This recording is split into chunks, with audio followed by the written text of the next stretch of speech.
속죄, 화목제, 네 번째는 속죄제, 속건제, 5개의 제사가 나옵니다. 속건제가 계속되는 내용입니다. 죄 용서는 제사장 앞에서 죄를 범한 사람이 자기 잘못을 용서해달라고 제사를 지내는 것이고, 속건제는 사람과 사람 사이에 서로 피해를 준 일에 대해서 그걸 갚는 것입니다. 그래서 5분의 1을 더해서 갚는다는 내용이 나오고 있습니다.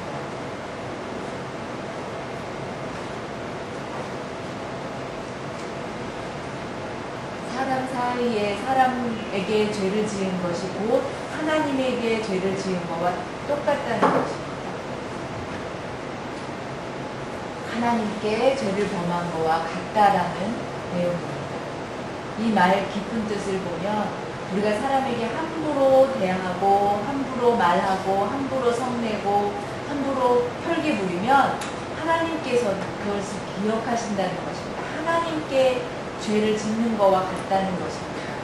정직하지 못한 사람은 하나님께 정직하지 못한 사람은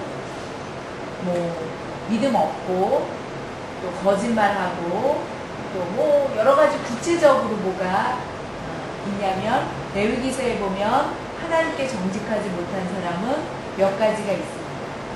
어떤 물건, 이웃에게 잠깐 맡겨놨어요. 이웃에게 잠깐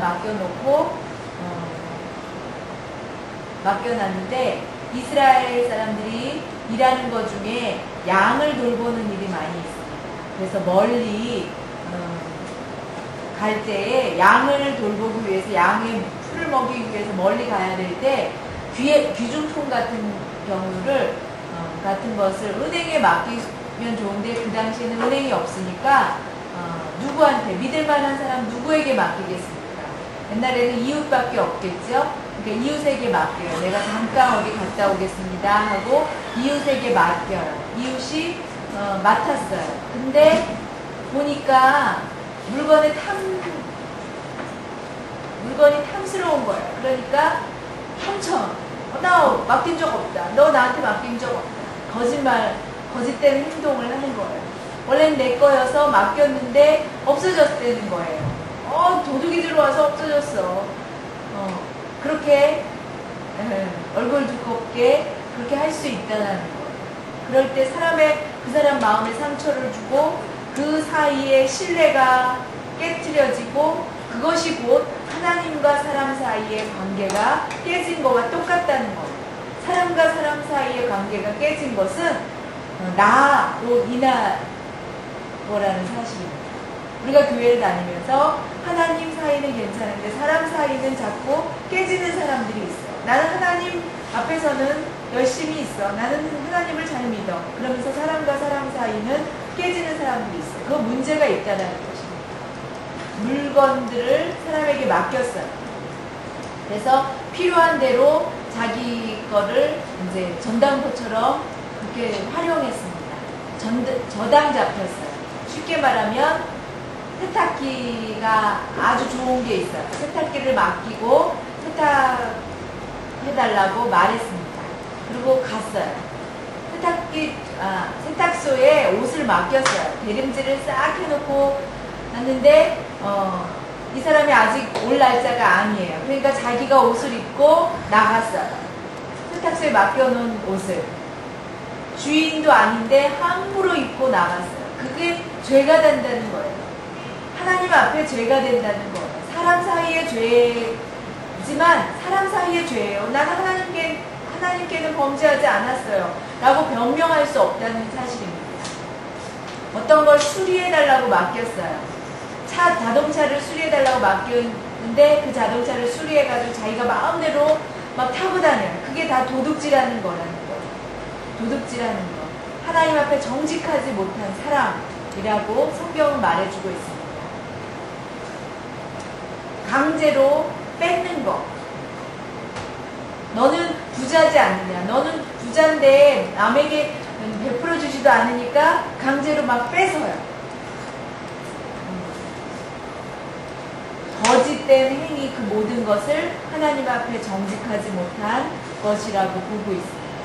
그렇기 때문에 사람들이 어떤 것을 물건을 맡겼을 때 그것을 정직하게 믿을만하게 다시 깨끗하게 맡았다가 돌려주어야만 그렇게 정직하게 살아야 된다고 성경은 말씀해 주고 있습니다.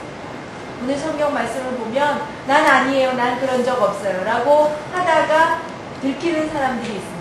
네가 죄인이야, 네가 이걸 잘못했잖아 했을 때 그것을 해결하는 방법은 물건을 맡긴 사람이 5분의 1을 더 추가로 해서 돌려주어야 한다는 거예요. 목욕을 하러 가다가 10만원 수표를 주었어요. 우연히 10만원짜리 수표를 주었어요. 가졌어요. 그러고서는 다 썼어요. 나중에 그것에 대해서 그게 죄라는 거예요. 그리고 그 주인이, 그 물건 주인이 잊어버린 거를 내가 마음대로 주웠다고 내 거라고 생각하고 쓰지 말고 주인에게 돌려주라는 거예요.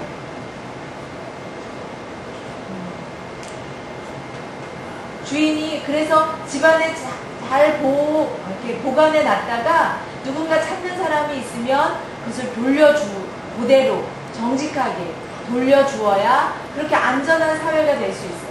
잃어버려도 다시 찾을 수 있다는 신뢰가 있어야 돼요. 핸드폰을 많이 잊어버려요.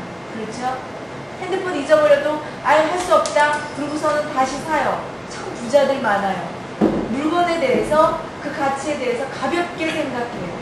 옛날에는 물건을 굉장히 아꼈어요. 옛날에는 물건들이 귀했을 때는 굉장히 아끼고 아꼈었는데 요즘은 그렇잖아요. 초, 중, 고 학생들, 친구들 자리에 이렇게 앉아요. 짝과 같이 앉아서 줄을 거요. 줄을 쫙 근 다음에 물건이 넘어오면 이거 내 거다? 그렇게 옛날에 했었어요. 장난이지만 그렇게 영풀이 떼굴떼굴 굴러가면 내 거다 그러고서는 가져요. 옛날 속담에 남의 칼도 내 칼집에 넣으면 내 거야 라는 속담이 있어요. 내 욕심, 내 거 하는 거예요. 정말 좋지 않은 모습이고 하나님 앞에 정직하지 못한 모습이라고 하나님께서 말씀해 주고 있습니다. 그것을 해결할 수 있는 방법은 잃어버린 물건에 대해서 5분의 1을 더해서 갚아주라는 거예요. 만약 10만원짜리 수표를 발견했다면 그 10만원의 5분의 1은 2만원이에요. 12만원을 더해서 갚아주라는 거예요. 그리고 거기서 끝나는 것이 아니고 하나님 앞에 범죄한 것이기 때문에 하나님 앞에도 죄를 구해야 되는, 죄 용서함을 구해야 되는 거예요. 율법을 어기는 죄를 범했으면 그 종류에 따라서 하나님 앞에 제사를 지내야 돼요. 속건제, 사람에게 피해를 주어서 그것을 갚아서 5분의 1을 더해서 사람에게 갚았는데도 또 하나님 앞에도 속건제를 드려요. 하나님께서 제사장이 그 내용을 듣고 얼마를 가지고 와라. 평가를 내려줘요. 너는 얼마를 하나님 앞에 가져와라. 그러면 수양을 가지고 만약에 수양을 가져와라 그러면 수양을 가져다가 잡아서 하나님 앞에 제사를 드려야 된다는 거예요. 잃어버린 물건을 발견해서 내가 마음대로 썼어요. 아차 내가 잘못했구나. 5분의 1 더해서 12만원을 갚아줬는데도 또 수양을 잡아다가 하나님 앞에 제사를 지내야 돼요. 그 수양이 얼마인 줄 아세요? 20-30만원이에요. 그것보다도 더한 것을 하나님 앞에 드리게 되어 있어요. 얼마나 큰 손해입니까? 그러니까 정직하게 살라는 거예요. 성도들이 성경 공부를 하면서 하나님 앞에 정직한 믿음을 가지고 이웃으로부터도 나에 대해서 인정받는 그런 삶을 살기를 하나님께서는 원하세요. 이웃으로부터도 저 사람은 정직한 사람이야. 저 사람은 정말 정직한 사람이야 라고 인정받는 삶은 하나님께서는 원하신다는 것입니다.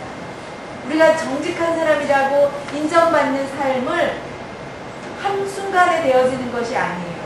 훈련되어지고 열심히 쌓고 쌓아서 그렇게 습관이 되어져야 그런 행동이 드러날 수가 있는 거예요. 거짓말을 열심히 하던 사람이 갑자기 정직해질 수는 없습니다.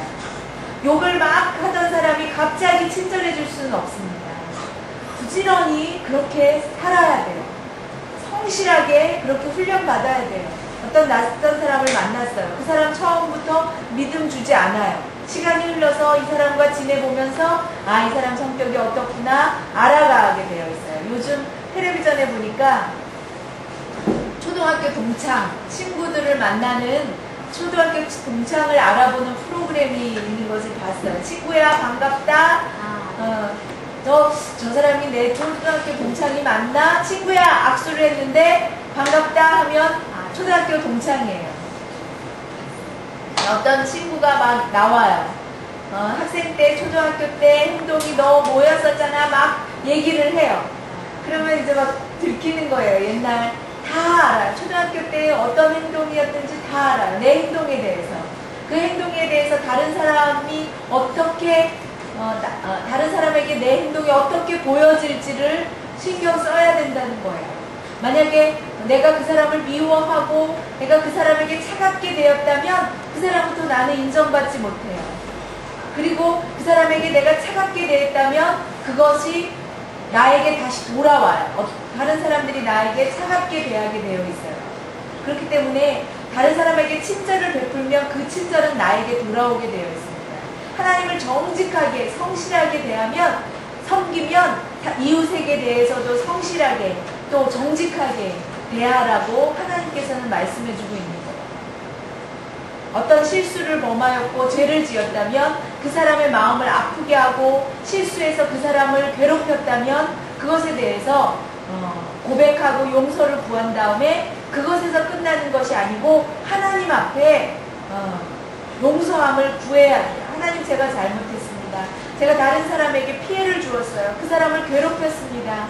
용서해 주십시오 하고 그 글을 써서 또 하나님 앞에 기도하고 제사장에게 가져가서 제사장이 구하는 그 제사 물건을 가지고 와서 제물을 가지고 와서 하나님 앞에 제사를 드려야만 모든 것이 해결되는 거예요.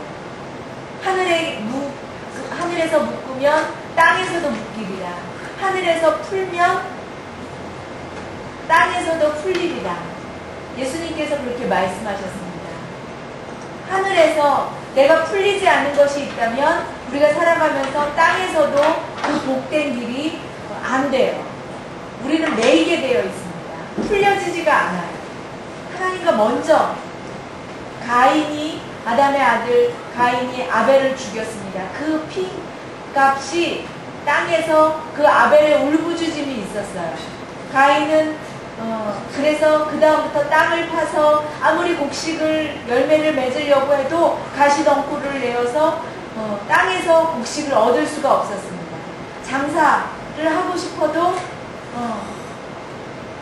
성을 만들어서 장사하는 사람들 그걸 가지고 먹고 살았지 땅에서 곡식을 얻을 수가 없었어요. 그것처럼 사람 사이에 아주 좋게 잘해야만 하늘에서도 풀려질 수가 있어요. 하늘에서 먼저 하나님과 사이가 풀어져야 돼요. 회개하고 그리고 날마다 회개가 있어야 되고 또 하나님 앞에 고백하는 기도가 회개의 기도가 있어야만 합니다. 목사님이 그것을 놓고 기도해줘요. 그리고 풀어질 수가 있는 거예요. 여러분 기억하시기 바랍니다.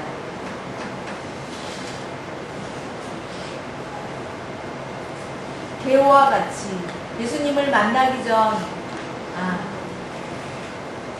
삭개오가 예수님을 만나기 전에는 아주 부자였고 착복하는 사람이었어요. 그런데 회개하고 난 다음에 회개했습니다. 내가 회개하겠나이다. 하나님 용서해 주셔서 감사합니다. 이제 예수님의 뜻대로만 살겠습니다. 라고 입으로만 고백했나요? 아니요. 양심에 걸렸어요. 내가 예수 믿고 난 후에는 내가 착복했던 거, 다른 것을 횡령했던 거, 성령께서 자꾸 가르쳐 주세요. 지적하세요. 나에게 찔림을 주세요. 양심에 찔려서 막 괴로워요. 죄를 고백한 것에서 끝나는 것이 아니고 전에 내가 착복했던 세금들을 4배로 갚아주었습니다. 20% 나 갚았어요. 10만 원이면 4배면 10만 원이면 4배면 얼마예요? 40만 원이에요. 40만 원을 갚았어요. 10만 원 착복했으면 40만 원으로 갚았어요. 삭개오는 그렇게 갚았습니다. 굉장한 용기죠. 보통 쉬운 일이 아닙니다. 물질에 대한 욕심, 얻은 것에 대한 기쁨보다 예수님으로부터 받은 그 기쁨을 물질 받은 것보다도 더 귀하게 여겼던 거예요. 예수님 만나서 예수님을 믿은 그 기쁨이 세상 물질이 하찮게 여겨지는 거예요. 그래서 다 나누어 줬어요. 그제서야 양심이 시원해졌어요.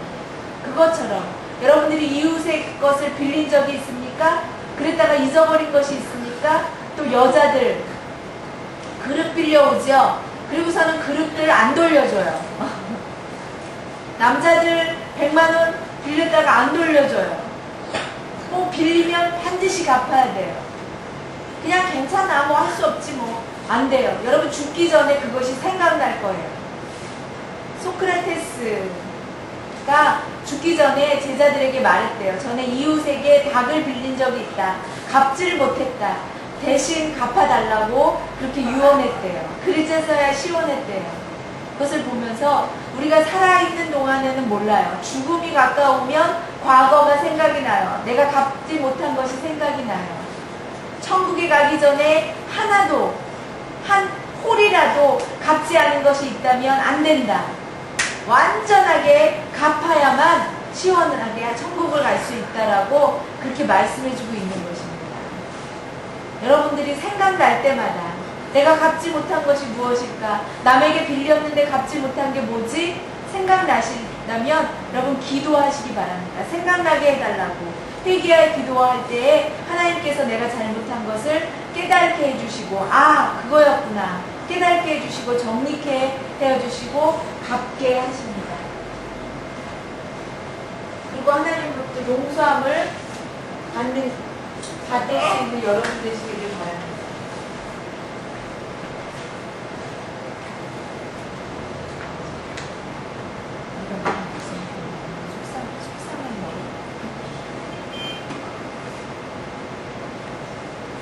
하나님께서 우리에게 복 주시고 그 감사하면서 번제를 가지고 하나님 앞에 번제로 드리는 거예요. 오늘 이 내용을 보면 제사장 맡은 사람이 번제에 대해서 더 구체적으로 말씀해주고 있습니다. 번제가 날마다 드려져야 된다는 사실이에요. 보통 번제는 백성들이 기분 좋을 때, 하나님을 기억하고 싶을 때, 하나님께 감사하고 싶을 때 자원하는 마음으로 번제를 하나님께 드려요. 그렇지만 제사장은 번제를 매일매일 드려요. 아침, 저녁으로 매일매일 제사장은 드려요. 번제를 드리라 하나님 명령하시고 있습니다. 매일 할 수 있다라는 뜻은 불을 꺼트리지 않기 위해서예요. 그 불을 꺼트리지 않기 위해서는 레위기 9장에 보면 제사를 드리기 전에 하나님한테 기도를 하다가 하나님 앞에서 불이 떨어졌어요. 그리고 그 불이 이렇게 활활 타오르는 그 불이 꺼진 적이 없었어요. 멋있는 성전에서 왕이 지내면서도 그 불은 꺼트리지 않았어요. 그런데 바벨론에게 포로가 되어서 잡혀갔을 때 그때 한번 불이 꺼졌어요. 그러나 그 불이 함께 있는 한 하나님이 너희와 함께 하리라는 그 뜻이었습니다. 번제를 위해서 날마다 아침 저녁으로 제사장은 매일매일 하나님 앞에 제사를 드리는데 그 수고야말로 정말 대단한 거예요. 그 불을 꺼트리지 않기 위해서, 불을 꺼트리지 않게 하기 위해서 한순간도 방심할 수가 없는 거예요. 날마다 그 불에 대한 관심을 기울여야만 되는 거예요. 그 불이 꺼지는 그 순간에 하나님과 나 사이는 끊겨지는 것입니다. 그렇기 때문에 그 불에 굉장히 큰 관심을 가지고 살아가게 되어 있습니다. 아궁이 불을 이렇게 피워요. 옛날에 기억에 남았는데 밥을 짓는 불이 있어요. 저녁 때 되면 그 재를 모아다가 화로에 옮겨요. 화로를 가지고 방에 가지고 들어가서 따뜻하게 다시 피우는데 새벽녘이 되어서 할머니가 와서 불이 남아있는 화로를 가지고 나갑니다. 그리고 아궁이 속에 다시 집어넣어서 불을 피웠었어요. 집에 불이 남아있다는 것은 그 집이 지금 번성하고 있다는 뜻이에요. 따뜻함이 남아있다는 뜻이에요. 그것처럼 그래서 옛날 며느리들은 시집가기 전에 어머니로부터 불을 계속해서 피우는 방법을 배워요. 꺼트리지 않는 방법을 배우고 시집을 왔대요. 요즘은 뭐 담뱃불로 성냥불로 얼마든지 불을 지필 수 있지만 옛날에는 불을 꺼트린다는 것은 아주 큰일 날 일입니다. 불을 꺼트리지 않기 위해서 굉장한 노력과 시간과 신경 씀이 필요해요. 그것처럼 하나님 앞에서 제사장은 번제를 날마다 드리면서 하나님 앞에 사는 거예요. 아침 밤새도록 그 불이 계속되게 하기 위해서 단을 모아놓고 그리고서는 불을 계속 지핍니다. 밤을 새도록. 그리고 동물을 잡아다가 번제를 드리고 하나님 앞에 화목제를 드리고 그런 제사가 계속되어지는 거예요. 성령의 불, 바로 우리에게는 번제를 드릴 수는 없지만 성령의 불이 우리에게는 있습니다. 그 성령의 불이 꺼져서는 안 돼요. 성령의 불을 꺼트리는 방법은 싸움. 꺼지면 싸움이 나요. 차가움이 있으면 싸움이 나게 되어 있어요. 그리고 하나님의 말씀의 능력이 힘이 없어요. 아멘도 안 하고 말씀을 전하는 자나 말씀을 듣는 자나 아무 은혜도 없고 아무 감동도 없고 성령의 불이 떠났기 때문에 아주 위험한 일입니다. 사랑의 불이 없어지면 어떻게 될까요? 아주 차가워요. 서로 째려보고 서로 막 말없이 갈등이 심해지게 됩니다. 그렇게 사랑의 불이 꺼졌을 때 그런 일이 생기게 됩니다. 아주 위험합니다. 그렇기 때문에 날마다 성령의 불과 또 기도의 불, 날마다 기도의 불이 꺼지지 말아야 돼요. 여러분들 일주일 동안 매일매일 살면서 기도의 불을 꺼뜨리지 마시기 바랍니다. 기도의 불을 계속 지피는 사람은 하나님께서 지켜주시고 사랑해주시고 또 가정과 교회와 모든 직장이 발전할 수가 있습니다. 과거에 제가 교회 어려운 문제 있을 때 가정들이 잘 됐었어요.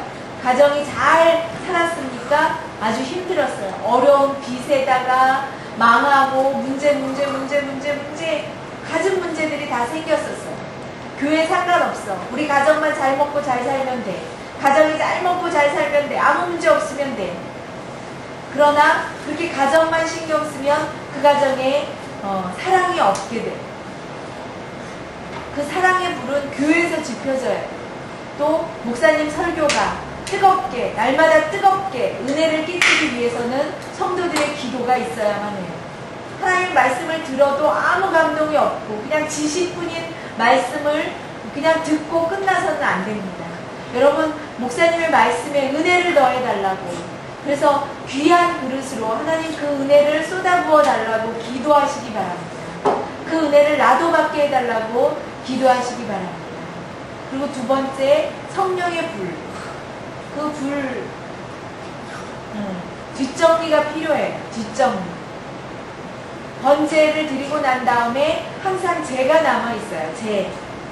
재가 남아있는데 그대로 쌓아둡니까? 아니요. 싹 걷어다가 번제단을 비워놔야 돼요. 번제단에 재가 그대로 남아있으면 불 지피기가 어려워요. 전에 초등학교, 중학교 때 겨울에 난로를 피워요. 연탄 난로를 피우는데 연탄 아궁이 청소하는 게 귀찮은 거예요.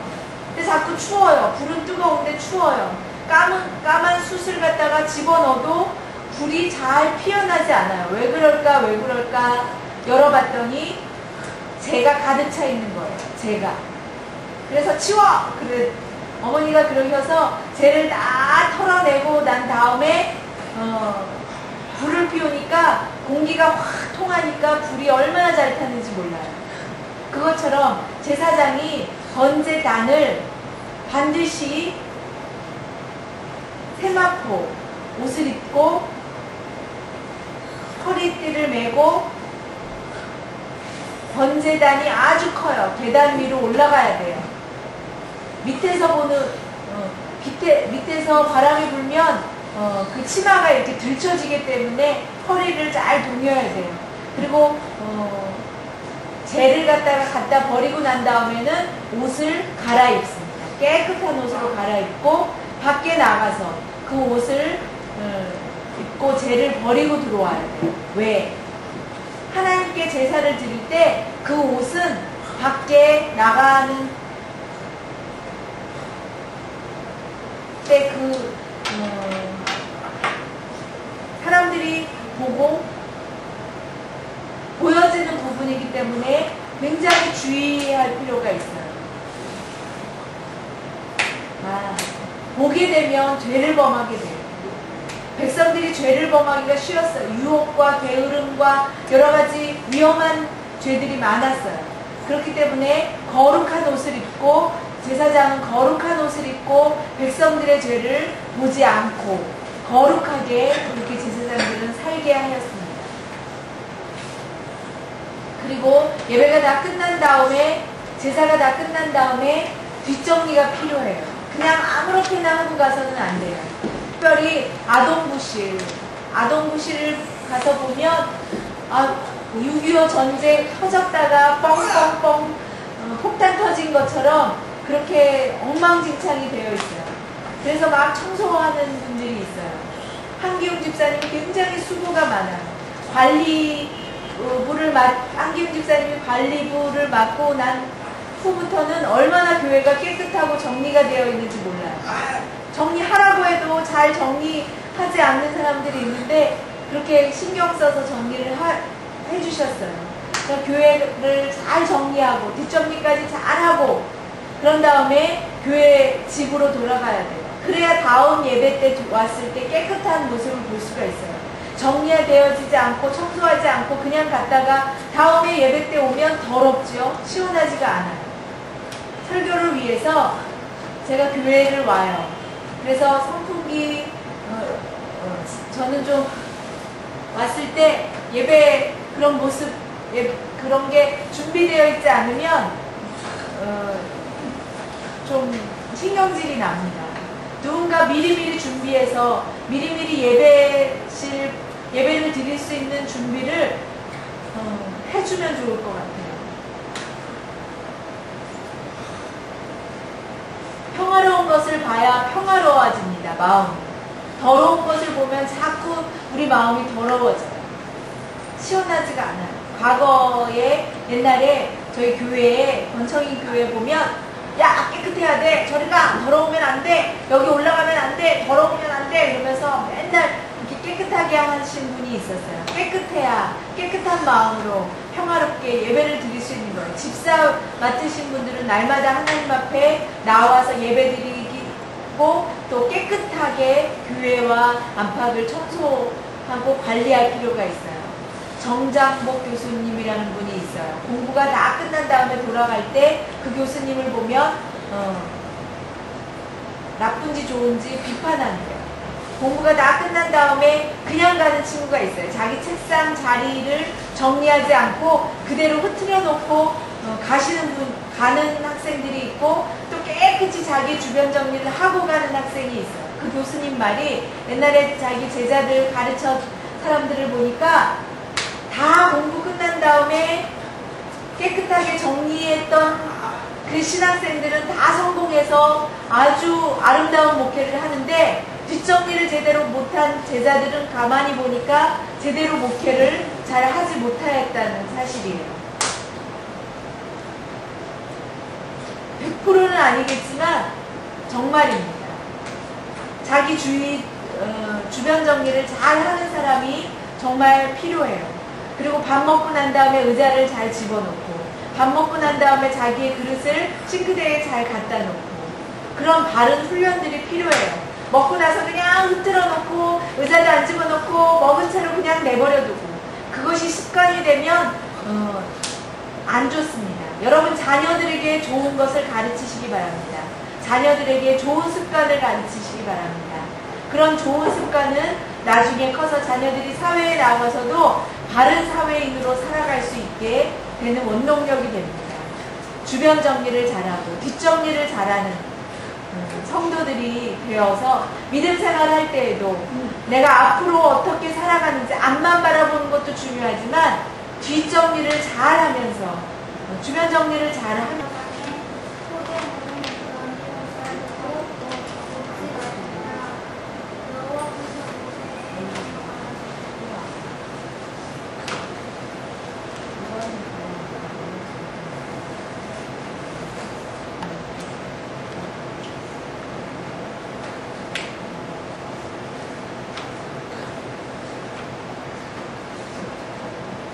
제사장이 한 줌 한 줌을 이렇게 해서 불을 피웁니다. 그리고 그 나머지는 제사장이 가족들이 먹고 사는 거예요. 여러분 성미를 드리는 교회가 있죠. 매주 성미쌀을 가지고 와서 모아요. 그걸 목사님이 먹고 살았었어요. 옛날에 성미를 하나님께 드려서 그렇게 모았었어요. 그리고 난 다음에 나머지는 그것처럼 제사장에게 밀가루를 가지고 가면 그걸 하나님 앞에 드리고 나머지는 제사장이 먹었어요. 누룩을 넣어야 맛있어요. 빵이 부풀고 또 누룩을 넣어야 돼요. 겉으로는 멋있어요. 비싼 것 같아요. 그렇지만 금방 더러워집니다. 금방 상해요. 딱딱한 누룩을 넣지 않은 빵 을 먹어요. 제사장이 먹고 살기 위해서는 하나님께서 주시는 대로 먹으라는 거예요. 하나님께서 주시는 것 외에는 안 된다는 거예요. 우리의 삶을 하나님께 완전히 맡기고 하나님께서 다 주관하여 주시는 것을 믿으면서 하나님께서는 모든 문제를 해결해 주시는 분입니다. 그렇기 때문에 날마다 감사한 마음으로 그렇게 살아가라는 것입니다. 두 번째, 제사를 지낼 때 기름을 부어서 하나님께 제사를 지내고 기름을 부어서 나머지는 먹지 말라고 했어요. 다 불태우라고 말씀해주고 있습니다. 하나님께 내 모든 것을 충성하리라 약속하고 제사를 지냅니다. 우리 교회 집사님들, 안수 집사님, 장로님들 날마다 모든 것을 하나님 앞에 변함없이 드리고 충성하라는 것입니다. 나에게 맡겨진 장로 직분을 가지고 하나님께 충성하고 나에게 주신 물질을 가지고 하나님께 충성하고 그렇게 날마다 하나님 앞에 충성하는 삶을 살아가는 것입니다.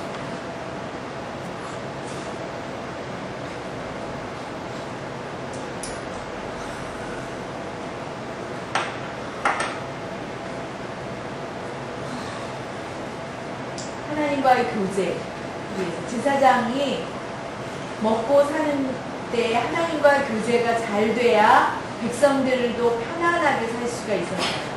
하나님과의 교제가 제사장이 안 되면 백성들과도 사이가 좋지 않았습니다.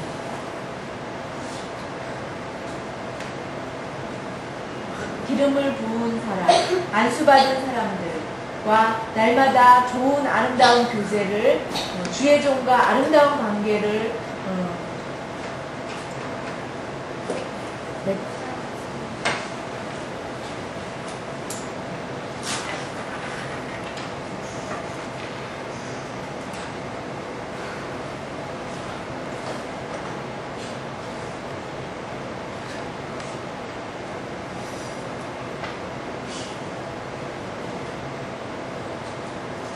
피가 묻어요. 세마포에 피가 묻어서 거룩한 곳인데 거룩한 곳에서 피가 묻은 것을 빨아야 돼요.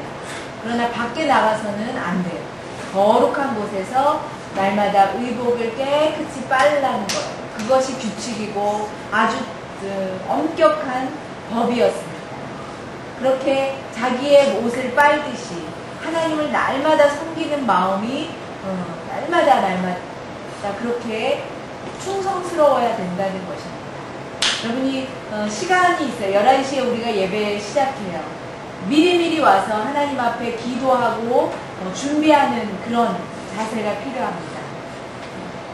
하나님 앞에 번제를 드릴 때에 나무와 또 흙단 위에 나무를 대고 그 다음에 이렇게 불을 붙여서 불태웁니다. 그 썼던 나무와 그릇 단지는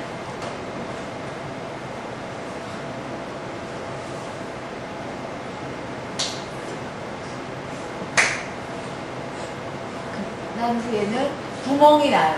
그렇기 때문에 더러워서 다시 쓸 수가 없어요. 거룩한 것과 깨끗한 것을 잘 구별하라는 뜻입니다. 거룩한 것은 항상 거룩하게, 깨끗하게 해야 된다는 거예요. 우리가 하나님의 말씀을 거룩하게 받아서 거룩하게 지키라는 것입니다. 하나님의 마음, 거룩한 것처럼, 하나님께서 거룩한 것처럼 너희도 거룩하라고 말씀해 주고 있습니다. 노새 그릇을 그 위에 대고 이제 이렇게 태운 다음에 노새 그릇은 구멍이 나지 않았어요. 그러니까 계속 쓸 수 있어요. 거룩한 것을 날마다 깨끗하게 씻어서 사용하라는 뜻입니다. 여러분들의 믿음과 하나님을 믿음으로 섬기는 마음을 말해요. 최은주 선생님이 남아프리카 공화국에 대해서 이야기했어요. 아이들과 만나서 앉고 하는데 그렇게 마을에서 하고 난 다음에는 목욕을 해야 된다고 그랬어요. 안 그러면 6개월 동안 피부병에 걸려가지고 고생한다고 그랬어요.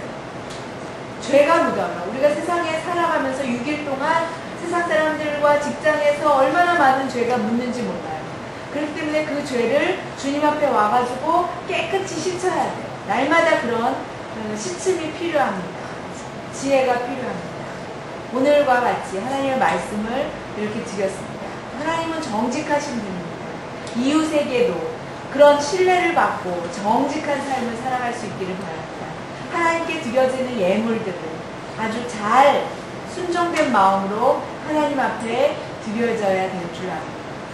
번제를 하나님 앞에 드릴 때 꺼지지 않도록, 그 불이 꺼지지 않도록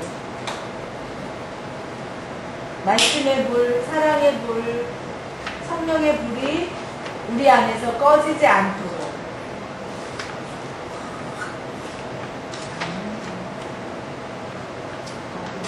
조용히 배우고 능력으로 뜨겁게 우리 예수님 죽으셨다가 다시 부활하셨습니다.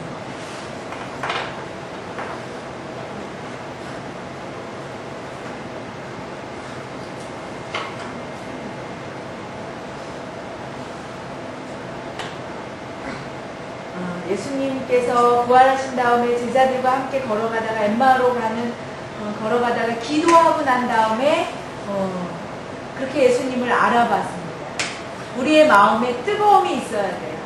하나님의 말씀을 들을 때에 아무런 뜨거움이 없이 냉랭하게 들어서는 안 돼요. 날마다 우리 마음속에 정말 그 말씀대로 살아가고자 하는 뜨거움이 있어야 돼요. 전주에 전주 비빔밥이 있어요. 전주 비빔밥이 유명해요. 이곳저곳 전주 비빔밥 유명한 곳이 있는데 고궁이라는 비빔밥이 아주 유명한 곳이 있어요. 그릇이 놋그릇이에요. 아주 전문이 놋그릇에다가 밥이 나와요. 처음에는 몰랐는데 나중에 이야기를 들어보니까 그 뜨거운 불에 그 놋그릇을 60도로 유지한대요. 놋그릇을 뜨겁게 유지해서 밥과 반찬과 기름들을 그 놋그릇에 집어넣고 그 다음에 손님에게 내놓는데요. 60도가 이제 비벼지다 보면 보통 그 60도가 유지가 돼요. 유지가 잘 돼요. 60도라는 뜻은 야채가 상하지 않고 싱싱하게 있을 수 있는 온도래요. 그렇게 뜨겁게 유지되는 그 온도에서 밥을 먹어야 밥 맛이 좋아요. 너무 뜨겁게나 너무 차갑게 하면 우리의 신앙도 마찬가지예요. 유지가 돼야 돼요. 하나님 앞에서 그 열정이 유지가 돼야 돼요. 하나님 말씀을 배우고 날마다 성경 말씀을 여러분 스스로가 읽어서 우리의 마음속에 번제단이 날마다 그 빛이 타오를 수 있도록 그 불이 꺼지지 않고 타오르게 해달라고 성령의 불이 꺼지지 않게 해달라고 날마다 기도할 수 있는 여러분 되시길 바랍니다. 레위기 성경 공부를 하고 있습니다. 하나님께서 원하시는 뜻이 무엇인지 알게 하시고 우리들 너무 모르는 것이 많이 있습니다. 영적으로 눈이 어두워 있는 저희들 말씀을 배움으로 날마다 우리의 눈이 뜨이게 하여 주시고 하나님 앞에서 성결하게 깨끗하게 살아가기에 애쓰는 저희들 될 수 있도록 도와주시옵소서. 이웃을 향하여 피해를 주었거나 그것이 이웃에게만 용서함을 구하면 되는 것이 아니고 하나님 앞에서도 용서를 구해야 되는 하나님 앞에서 범죄한 것인 것을 깨달았습니다. 하나님 우리 이웃에게 피해를 주지 않게 하시고 이웃에게 갚음과 같이 하나님 앞에서도 회개하고 하나님을 만홀히 여긴 것 용서함을 구하며 용서함 받게 하여 주시옵소서.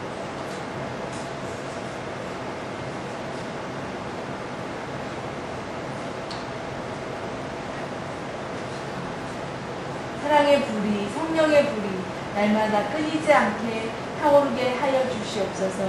주님의 말씀 한없는 주님의 말씀 하여 주시옵소서.